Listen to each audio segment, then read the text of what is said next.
family reunions and improving relations could also be discussed.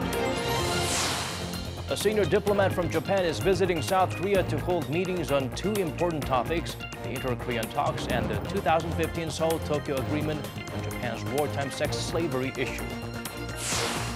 South Korean financial authorities will probe 6 major local lenders over cryptocurrency-related activities, part of government efforts to detect and cut down speculation and loopholes. News Center begins now.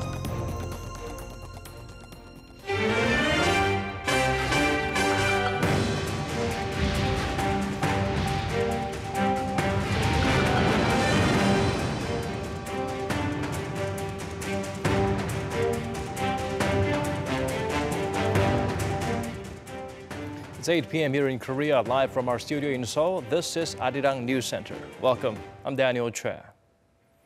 It's really happening, potentially a drastic turning point in bringing peace on the peninsula. The first high-level talks between Seoul and Pyongyang in 2 years. The meeting begins at 10 a.m. Tuesday local time at the inter-Korean border. Kim Young-gil starts us off with all that's been confirmed regarding the hotly anticipated event. South Korea's Unification Ministry said Monday that Tuesday's high-level talks will be focused on North Korea participating in next month's 2018 Pyeongchang Winter Olympics, but will include other issues. We will also prepare for talks on inter-Korean family reunions and easing military tensions to improve South-North relations. North Korea will send a 5-member delegation to the House of Peace, located in the southern part of the truce village of Panmunjom. The North delegation will be led by Lee Sun-kwon, the chair of the North State Agency in charge of inter-Korean affairs, who will be greeted by a 5-member delegation from South Korea led by Unification Minister Cho Myung-gyun. It will be the first inter-Korean dialogue since December 2015. Minister Cho promised to do his best to achieve a positive outcome from the high-level talks. We will fully prepare for the talks as they are being held at an important time with a lot of interest from the people and the international community. Government authorities from both sides will continue discussions through the communication hotline at Panmunjom to fine-tune the details of the high-level talks, which are scheduled to begin at 10 a.m. on Tuesday. The government hopes improved inter-Korean relations will pave the way for a resolution towards the North nuclear issue and for broader talks between Pyongyang and Washington. Kim Young-gil, Arirang News. The central theme of the meetings will be the Winter Olympics, of course, but there are other agendas both sides would want to bring to the dialogue table. So how many other topics would actually be brought up? Lee Jung-hyun shares with us an expert's take on what's to come.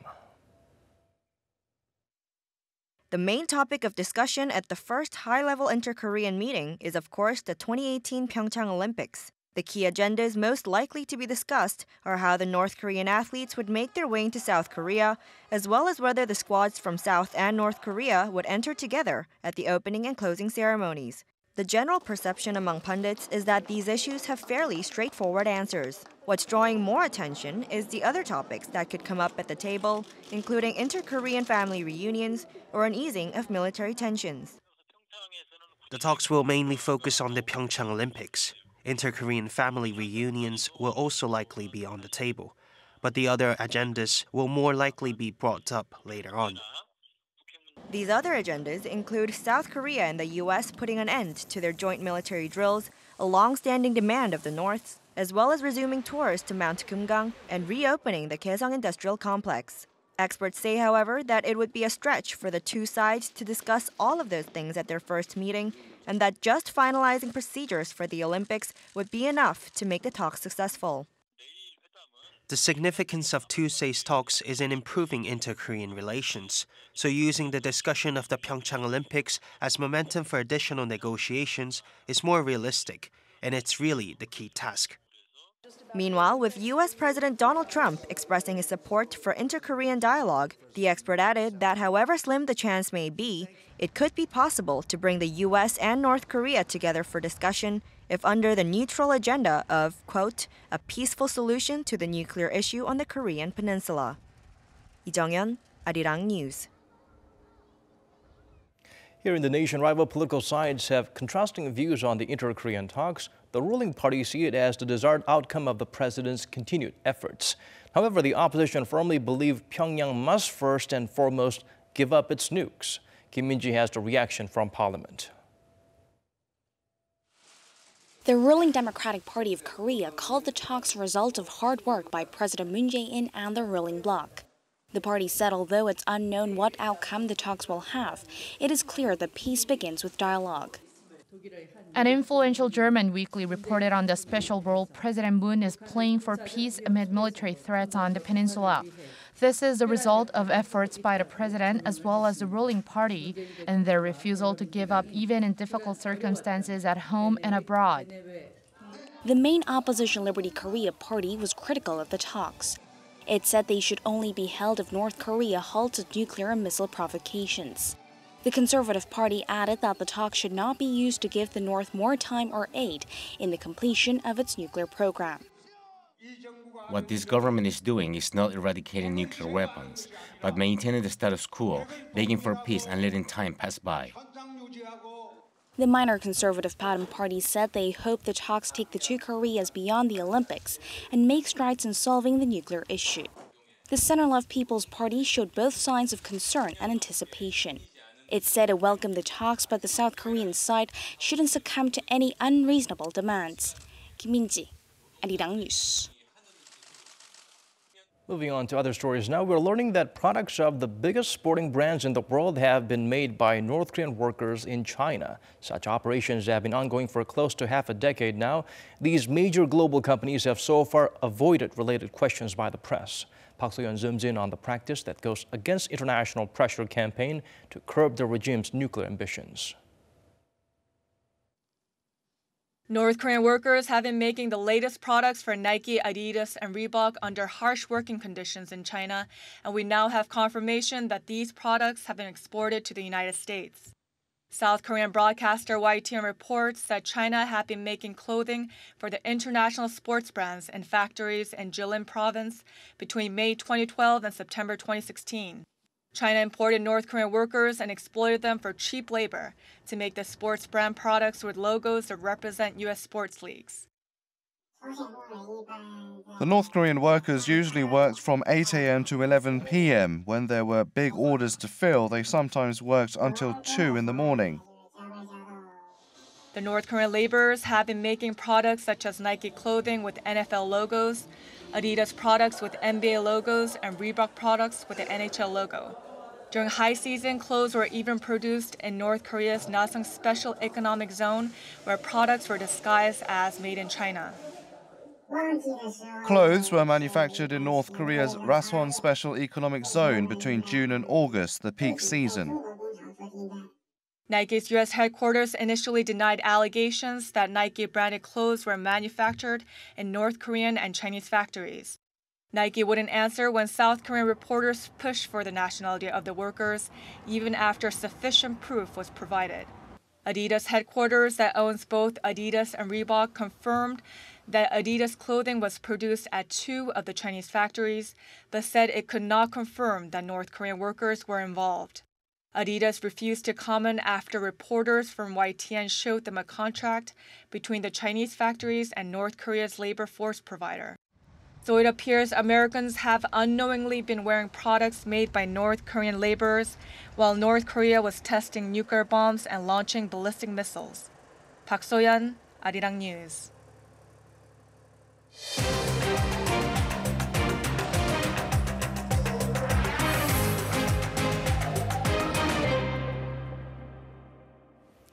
Raising the minimum wage is not only necessary to eliminate extreme income inequality and guarantee quality of life, but also to expand domestic consumption, which will result in growth led by rising incomes.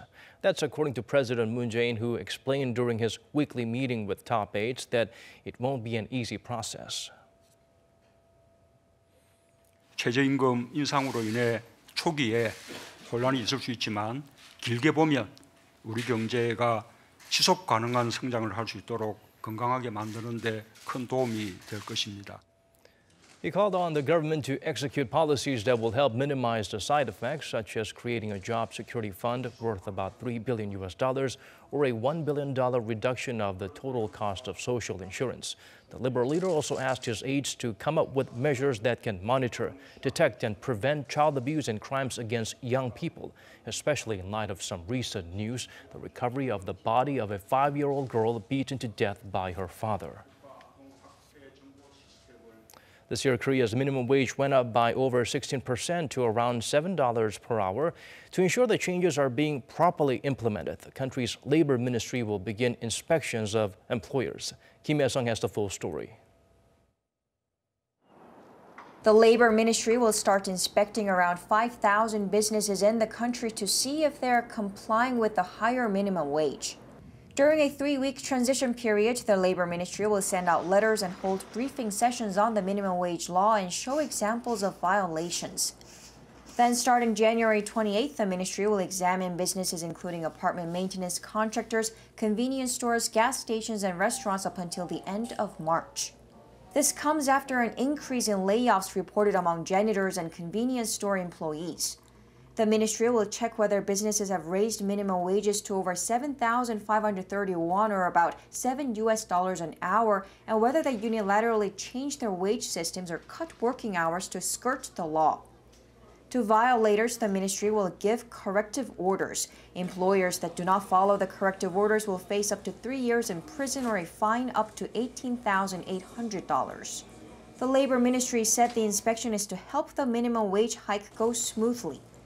Starting in 2018, the minimum wage in Korea has gone up by 16%, marking the biggest jump in 2 decades as the Moon administration seeks to shift the economy away from its export dependence to an income-led economy. Kim Hye-sung, Arirang News. Less than 2 weeks after a critical government review into the 2015 Seoul-Tokyo deal on the issue of Japan's wartime sex slavery, the Moon administration said it is ready to announce follow-up measures to try and address its failings. Although a renegotiation of the deal is not expected, Seoul is expected to call on Tokyo to take more responsibility. Kwon Jang-ho files us this report. Seoul has confirmed that follow-up measures will be announced on Tuesday to the 2015 bilateral agreement between South Korea and Japan on Japan's wartime sex slavery, which President Jaein has described as defective. This comes less than 2 weeks after a government task force review strongly criticized the deal that was reached by the previous administration and Tokyo for failing the victims by not adequately involving them enough. However, according to government sources, the administration is not expected to scrap or ask for a renegotiation of the deal immediately, as some have called for. Instead, the government will pass the responsibility on to Tokyo to take responsible steps to address the controversial aspects of the deal. The decision comes as South Korea's Northeast Asian Affairs Chief Kim Yong-gil hosted a meeting with his Japanese counterpart Kenji Kanasugi in Seoul on Monday. Although South Korea's foreign ministry said the two had discussed various bilateral issues, the 2015 deal was at the forefront of their agenda, and most likely the meeting was the chance that Seoul took to inform Tokyo of its follow-up measures regarding the deal before Tuesday's official announcement. Meanwhile, early in the day, Seoul's top nuclear envoy Lee Do-hun also met with Kanasugi, who also acts as Tokyo's representative for the stalled six-party talks. The foreign ministry said the two discussed the upcoming inter-Korean talks. They are said to have agreed that while they must ensure security in the region, they must also cooperate and use this opportunity to try and draw North Korea out to further significant discussions. The foreign ministry also announced that Lee will travel to the US on Wednesday to meet with his Washington counterpart, Joseph Yun, and brief the US nuclear envoy on the meeting with Kanasugi and on last week's meeting with Beijing's nuclear envoy. Lee will also discuss with Yun and other White House officials the results of the inter-Korean talks and further North Korea-related issues. Kwon Jang-ho, Arirang News. There is a growing need to bring order in light of the virtual currency craze, especially in Korea, the world's third largest market with more than 1 million people believed to own at least some Bitcoin. Won Jong-han sheds light on what's being done by local authorities in response to fears of a bubble popping. Korean financial authorities started a 4-day probe on Monday into 6 major local banks over virtual accounts related to cryptocurrency exchanges. The Financial Intelligence Unit and the Financial Supervisory Service have jointly launched inspections into virtual accounts of local banks in order to curb speculation and crack down on money laundering. These 6 lenders are Uri, Kungmin, Shinhan, Nongyup and Industrial Bank of Korea and Korea Development Bank. At a press briefing in Seoul on Monday afternoon, Choi Jong-gu, chair of the Financial Services Commission, explained the background of the joint investigation. Since virtual currency transactions are made through virtual accounts, there's a growing concern that banks which are supposed to prevent the circulation of illegal funds are in fact encouraging them. Authorities will be looking at whether the 6 institutions carried out their obligations to prevent money laundering in managing virtual accounts. They also aim to reduce fund inflows into cryptocurrency exchanges or shut down exchanges that have loopholes in their systems. But experts say the government needs to make sure the new measures don't end up being counterproductive and scare away current or potential investors, as excessive regulations can result in adverse effects on the general investment sentiment. Regulating the buying and selling of cryptocurrency can be a problem, as such action could decrease investor sentiment. What matters the most is to regulate the transparency of exchanges, such as who is involved in transactions and how much profit is generated through each one of them. The joint inspection comes on the heels of new regulations that ban on the issuance of anonymous cryptocurrency exchange accounts. Under this measure, the government allows people to withdraw money from their real-name cryptocurrency accounts via another bank, but conversely bans the transfer of money into such accounts via another bank. Korea boasts one of the biggest private Bitcoin exchanges in the world, with over 1 million people estimated to have some Bitcoins. And despite the recent boom in cryptocurrency transactions, such exchanges are not regulated nor offer protection to virtual currency investors. As of December, the number of accounts related to cryptocurrency exchanges stands at 111, and their combined deposits are estimated to top $1.8 billion. Won Jung-an, Arirang News. Turning our attention to the tech realm now, the LG Electronics revealed its 4th quarter profits. Figures are in the black but slightly below expectations. Park Geun-hye helps us break down the digits. South Korean tech giant LG Electronics has revealed its estimated 4th quarter earnings for 2017. According to the company's regulatory filing, its operating profit reached $343 million, while its revenues reached $15.8 billion for the October-December period last year. While it succeeded at making a profit, the figures fell below the market consensus of $441 million compiled by Yonhap Infomax. This is largely due to the underperformance of the mobile business. LG Electronics' mobile business is presumed to have seen quarterly losses of over $187 million in the 4th quarter, despite launching the premium V30 smartphones and Q smartphones. But the company has been seeing strong sales in its home appliance and TV sectors. In addition to OLED display televisions, washing machines and vacuum cleaners have been performing well in the market. The company's new products, which include air cleaners and drying machines, have also contributed to the overall profits. For the entire year of 2017, LG Electronics recorded estimated revenues of over $57.5 billion. It's the largest total annual revenue the company has posted and the first time it has surpassed the $56 billion mark in its history. And in terms of operating profits, LG earned $2.2 billion, the second best performance recorded by the company. Park Geun-hye, Arirang News. The world's largest home appliance and IT exhibition opens this week. Tech firms are eager to showcase their latest items that can bring lifestyle changes. Kim Jun shows us what to expect in Vegas. Korean tech giants Samsung Electronics and LG Electronics say they'll present artificial intelligence and Internet of Things-based products and services at the upcoming Consumer Electronics Show 2018, held in Las Vegas starting Tuesday under the slogan, "The Future of Smart Cities." Samsung Electronics says its voice assistant and AI platform Bixby will be incorporated in its TVs, enabling them to learn from their owners' patterns. The new TVs will also feature SmartThings, Samsung's IoT platform hub to enable syncing with other devices, as well as a universal guide which recommends TV programs and content according to user preferences. Meanwhile, LG Electronics is to unveil new editions of premium TVs, including the OLED TV Thin Q and the Super Ultra HD TV Thin Q. They'll be equipped with Google's AI-enabled Google Assistant, as well as Deep Thin Q, LG's answer to Samsung's Bixby. Deep Thin Q will be able to provide features such as enabling users to operate TVs with only their voice or connecting to other home appliances powered by IoT technologies. LG also unveiled its new smart refrigerator featuring a camera and Amazon's Alexa, which responds to voice commands. The two companies will also unveil a new line of home robots, as well as technologies incorporated into autonomous or electric vehicles. Kim Ji-yeon, Arirang News. Back here in the nation, the Seoul Central District Prosecutor's Office filed for a temporary asset freeze and a seizure of Park Geun-hye's assets if the former president is convicted of bribery involving the nation's top intel agency.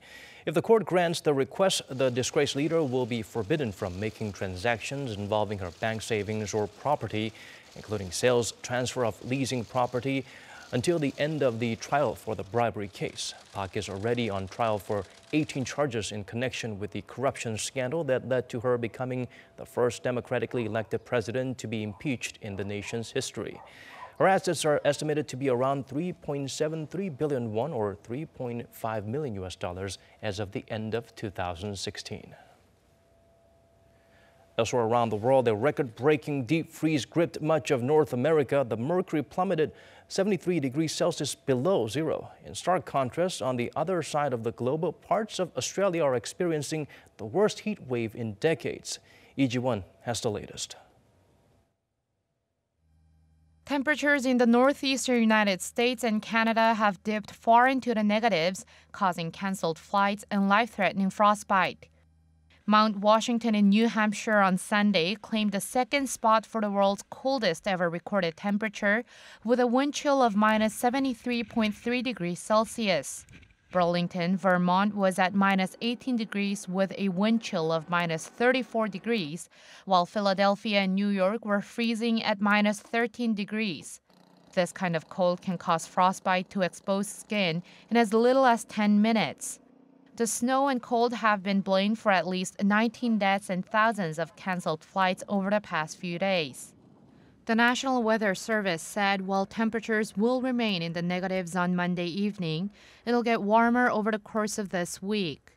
This comes after a historic winter storm hit the region, unleashing blizzard conditions that left piles of snow and thousands of power outages. Meanwhile, the other side of the world is reaching near-record highs. Sydney sweltered through its hottest day in nearly 80 years on Sunday as the mercury soared to 47.3 degrees in the metropolitan area. A total fire ban was issued for the Greater Sydney region, while officials at Sydney's International Tennis Tournament sent players off the court after temperatures surpassed 40 degrees late Sunday morning. A 2016 report by the Bureau of Meteorology has found that Australia's average surface air and sea temperatures had risen by around 1 degree since 1910, and that, quote, the duration, frequency, and intensity of extreme heat events has increased. Lee Ji-won, Arirang News.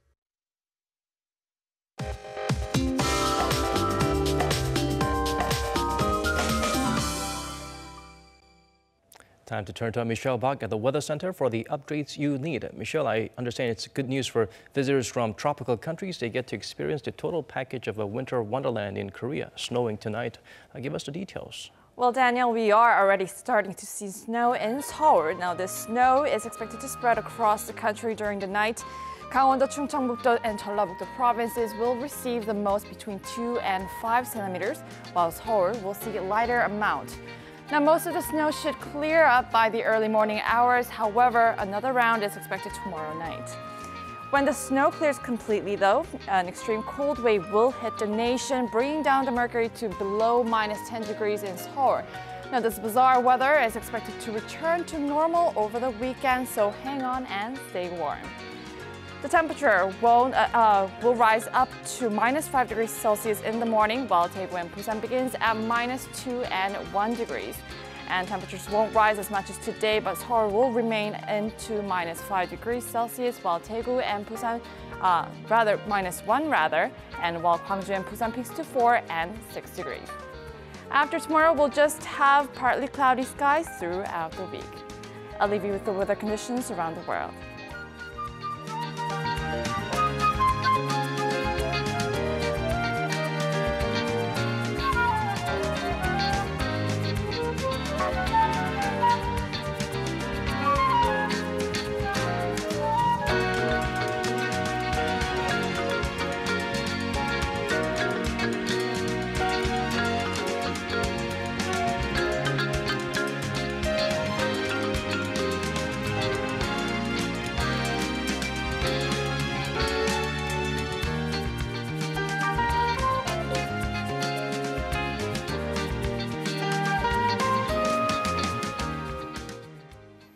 That's all we could squeeze into tonight's edition of Arirang News Center. Wherever you may be tuning in from, thank you for watching.